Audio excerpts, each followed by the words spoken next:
네, 이번 시간은 행정운영관리 제8강 관리단 설립 및 운영에 대해서 알아보도록 하겠습니다.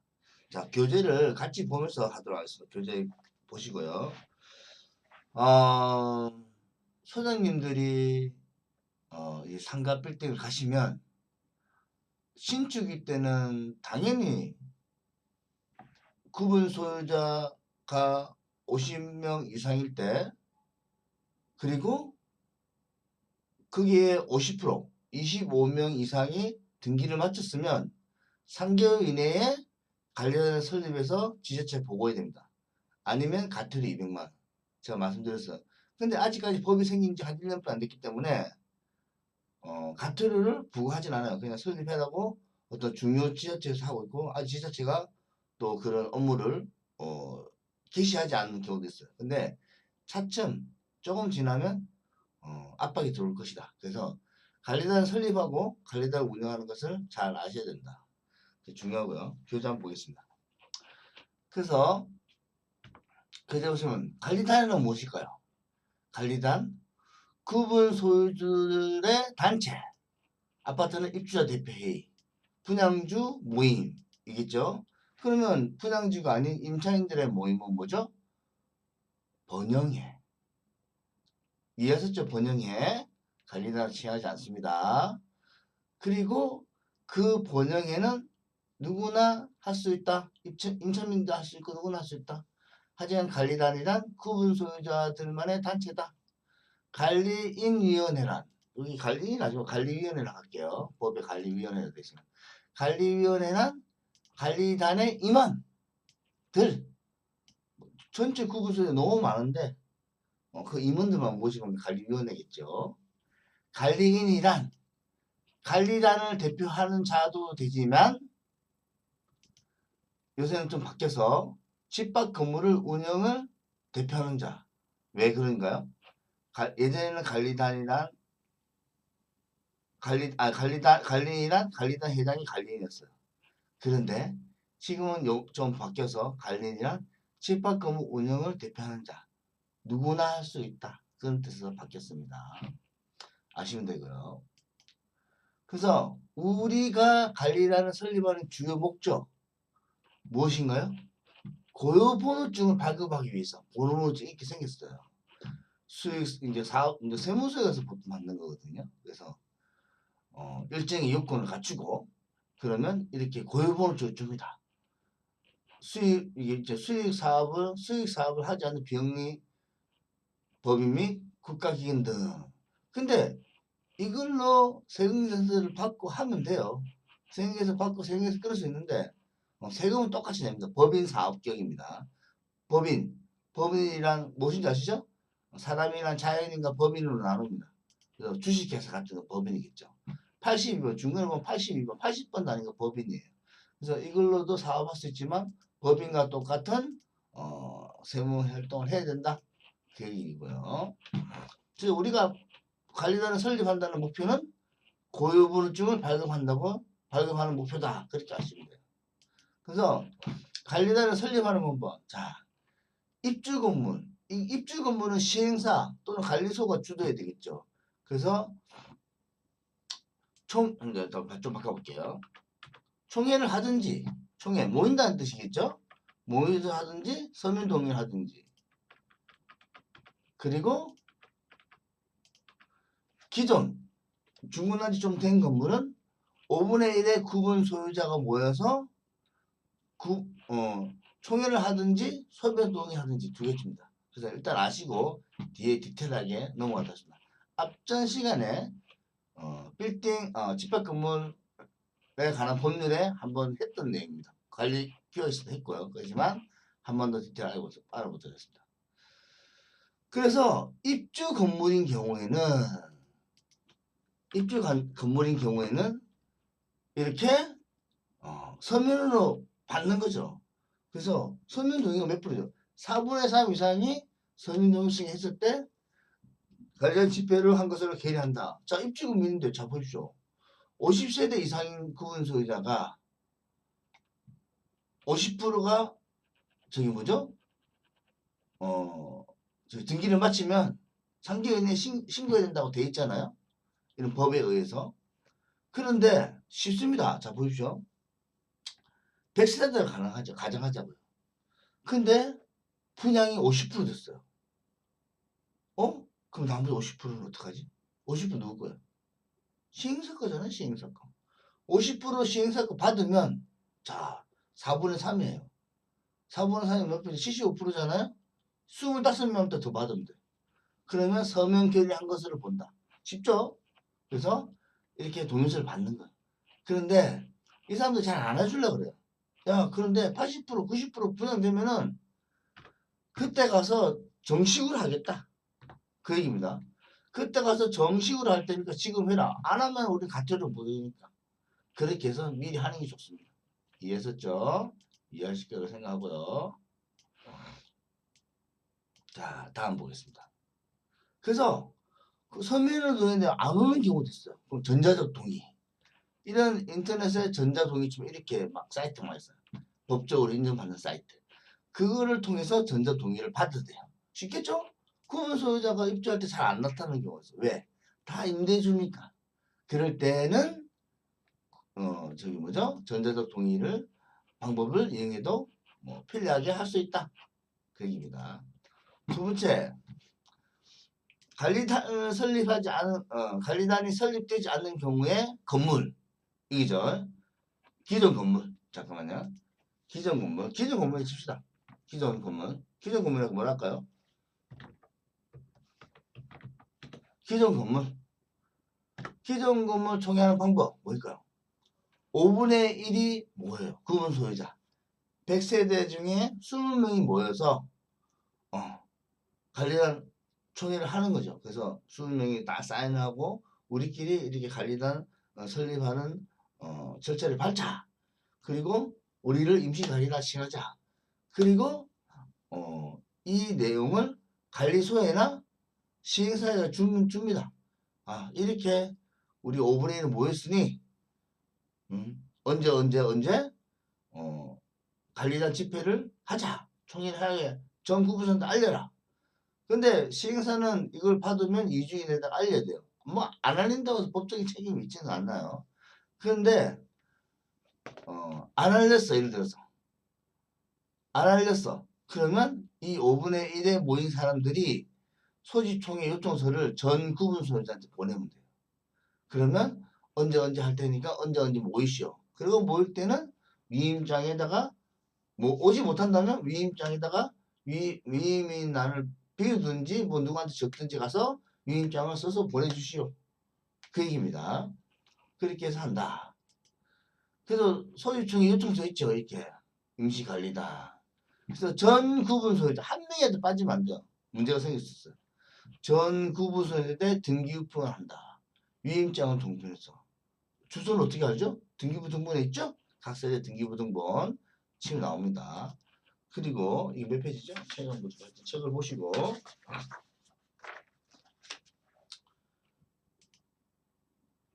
그리고 소집총회 요청을 하고 관리장 소집 통지서도 그 전용 부분에 붙이는 거죠. 신강기 각층 잘 볼 수 있는 데다가 아시겠죠? 그리고 위임장을 이렇게 동봉해서 오지 못하면 위임해라. 그 누구 다른 사람 보내든지 임차인 줘라. 그렇게 하는 겁니다. 그렇게 하면 되고요. 그리고 소집 총회할 때는 그래서 소집 총회 사유 그 다음에 장소 시간을 꼭 명시해야 됩니다. 그리고 전여 부분의 발송을 원칙으로 하고 제가 엘리베이터 같은 데다가 붙이라고 했죠. 엘리베이터도 붙이고 오픈문에 넣고 사진 찍고 그런 거 전부 다. 그리고 혹시 법적인 문제가 있을 수 있으니까 전 세대에다가 등기 우편을 보내는 게 좋습니다. 뭐 그렇고요. 그리고 별도로 관리단이나 관리소에다가 관리단 뭐 우리한테 임시관리단한테 별도로 나는 다른 주소지에 보내주세요. 그때 그쪽 주소지에 보내주는 거죠. 그렇게 하시면 되고요. 그래서 그런데 관리단이 있는 건물이 있어요. 관리단이 있는 건물. 관리단이 있는데 관리위원들이 마음에 들지 않고 또는 관리인 뭐 구분 소유자, 저기 관리단의 회장일 수도 있겠죠. 또는 뭐 임차인의 대표일 수도 있고, 관리는 누구나 할 수 있다 했으니까요. 그럴 때 있는 경우에 소집총회를 한 방법 두 가지예요. 첫 번째, 죄송합니다. 다시 할게요. 죄송합니다. 밑에 거 붙여야 되겠네. 뭐 이건데요. 그 두 가지, 첫 번째 방법이 있어요. 그래서 조금 전에 말했던 이 관리인이 어떤 마음에 안 들 때, 부정행위를 했을 때, 그럴 때는 5분의 1의 임시 관리단, 5분의 1의 구분 소유자가 모여서 너 관리위원회나 관리인이 마음에 안 드니 소집총회를 해야 되겠다. 그래서 왜 그러냐? 그러면 관리인도 바꾸고 관리위원회도 바꾸겠다. 그래서 5분의 1이 모여서 관리인한테 청구를 하는 거죠. 근데 5분의 1이 모여서 청구를 했는데 관리인이 똑같이 소집총회를 하지 않은 경우에는 이 또한 마찬가지로 대책위에서 구분소유자 전원에게 등기우편을 보낼 수 있습니다. 이러한 항의로 관리위원회와 관리인을 교체하려니 그런 이유로 소집총회를 하겠다. 오시오. 그래서 관리인 집회를 하는 거죠. 관리인 집회를 하면 똑같이 이거 뭐 해야 되죠? 잠시만 볼까요 이게. 전 구분 소유자한테 등기우편 위임장을 동봉하는 거죠. 그래서 총회 사유와 시간, 장소 이런 거를 똑같이 하는 겁니다. 이해하셨죠? 그리고 또 한 번 있어. 관리인은 이제 5분의 1의 구분 소유자가 대책위를 만들어서 임시 관리단을 만들어서 소집총회를 요청해서 할 수도 있고 또 이 관리인이 안 하면 직접 할 수도 있고. 근데 관리인이 또 소집총회를 할 수 있어요. 언제? 딱 두 번. 두 번은 아니겠죠. 매년 12월 달에 그 건물의 해계를 종료하고 3개월 내에 소집총회에서 해계 보고를 해야 돼요. 뭐 안 할 수도 있고요. 150세대 이상은 무조건 해야 됩니다. 얘기했죠? 그 150세대는 법적으로 해야 되고 150세대는 안 할 수도 있는데 그건 관리규약에 정해져 있었고요. 어쨌거나 두 번째 관리인이 결정하지 못하는 상황, 뭐 건물이 지진이 나서 무너졌다든지 또는 건물을 통째로 팔아야 된다든지 구분 소유가 있지만 그럴 때는 관리인이 임시 소집총회를 전 구분소유자한테 통보하는 거죠. 그렇게 할 수 있는 방법이 있습니다. 그래서 관리인은 이런 보고를 한다. 관리인의 의무죠. 그렇게 하시면 되고요. 그래서 우리가 모의 회의를 해야 돼요. 모의 회의. 그래서 모의 회의를 해야 되는데 우리 온라인이니까 제가 회의하는 방법 알려드리겠습니다. 전 구분 소유자한테 등기우편과 총이죠. 이거는 서면종이나 이런 게 아니고 전 구분 소유자에게 소집총회 요청을 하고 만약에 모였어. 근데 100명인데 가정하자고 100명인데 10명은 모였어. 그런데 100명인데 10명 모이면 될까요? 안 되잖아요. 왜? 성원이 이루어지지 않았어. 회의를 할 성원이 이루어지지 않았어. 근데 100명을 자세히 찾아봤어요. 근데 한 명당 위임장을 5장씩 들고 온 거예요. 10명을 쳐다보니. 그럼 뭡니까? 위임장 5장씩 10장이면 50명. 그 직접 찬성한 사람 한 명씩 10명. 그럼 60명이잖아요. 60명이 그 성원이 됐어. 그래서 성원이 먼저 확인하고 참석자 먼저 확인하고 진행자를 선정해요. 진행자는 누가 하겠죠? 관리인이 할 수도 있고 관리단이 없을 때 관리단이 없을 때는 관리소장이나 최연장자한테 진행을 부탁드리는 거죠. 그럼 뭐 보통 선언을 하겠죠. 그럼 개회선을 합니다. 이제 이렇게 해서 회의를 진행하겠습니다. 그러는 거죠.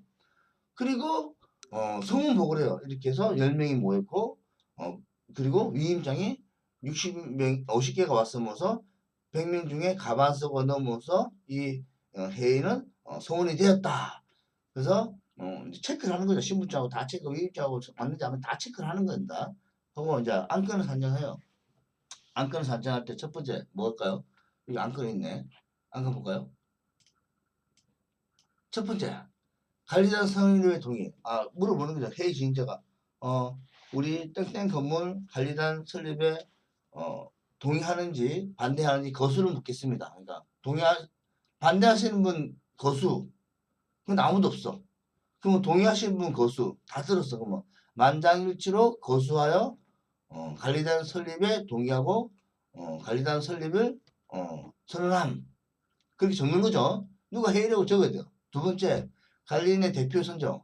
관리인이 이제 예를 들어서 10명이 왔는데 관리인 하고 싶은 사람이나 또는 관리인을 추천한 사람을 이렇게 물어보는 거죠. 물론 2명이면은 그때부터 일이 복잡해집니다. 투표를 해야 돼요. 다시 돌아가서 뭐 저기 뭐죠?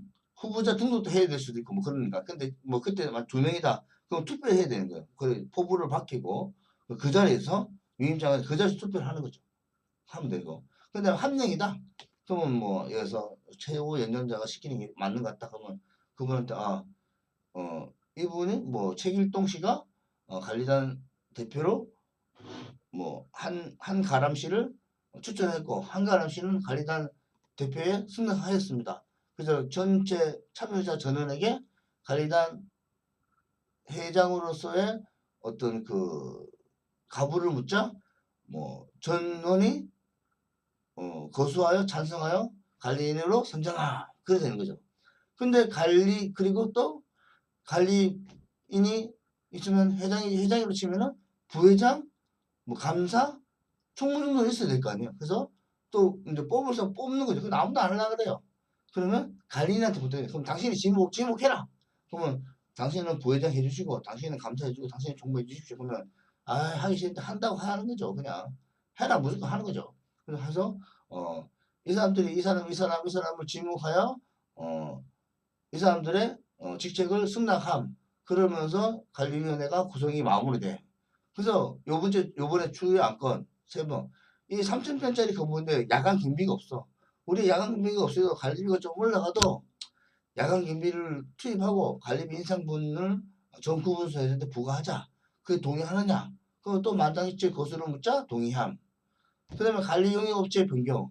이렇게 관리비 용역 저기 경비원 투입되면서 관리비가 올라가는데 좀 더 싼 데로 맞춰보자. 근데 뭐 그래 원래 한 대 하자. 바꾸자. 뭐 의논이 있겠죠. 그래서 투표 결과 바꾸지 않고 1년간 연장하고 결정함. 뭐 그렇게 해서 적는 걸 회의라고. 그래서 회장은 이걸 다 적어를 지시하고 다음에 만날 것을 어디서 만날 걸 약속하면서 폐회를 선언함. 그리고 총무에게 회의록을 작성하고 보관하고 전 구분서에게 알릴 것을 명함. 이러면서 회의를 마치는 거예요. 그래서 마쳐서 이제 회의를 다 했어요. 그러면 이 회의 내용 조금 전에 성원 이런 걸 다 적고 자 봅시다. 전 구분소유자한테 보냈던 등기부 내용. 그러면 각 호실의 의견권 및 연명부 아시죠? 이게 딱 1호, 2호, 3호, 4호 쭉 나오는 거.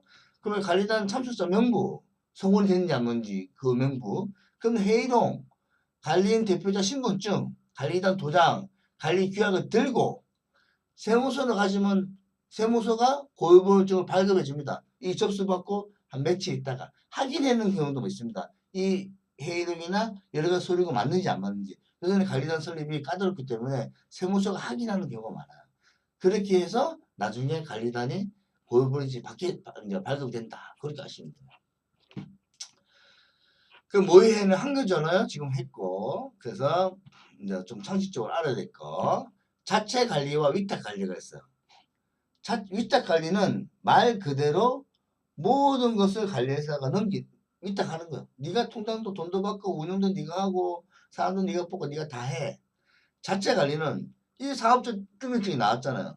사업자의 등록증이 나왔으니까 이게 고유번호증이면서 관리단에 증명하는 증이면서 사업자 등록증이에요. 이 사업자 등록증으로 직영으로 운영하겠다. 관리비도 이 통장으로 받고 모든 계약도 이 통장으로 하고 이해하셨죠? 그렇게 하는 것이 자체 관리입니다. 그렇게 아시면 돼요. 물론 직영 운영 중에 인력은 외주로 인력은 용역이죠. 인력은 외주. 용역이라 하지 말고 외주로 합시다. 인력은 직원은 외주 처리하는 경우도 있습니다. 그렇게 아시면 되고요. 그렇게 해서 짧게 8강 갈리나 설림이 운영에 대해서 알아봤습니다. 네, 다음 시간에 뵙겠습니다. 감사합니다.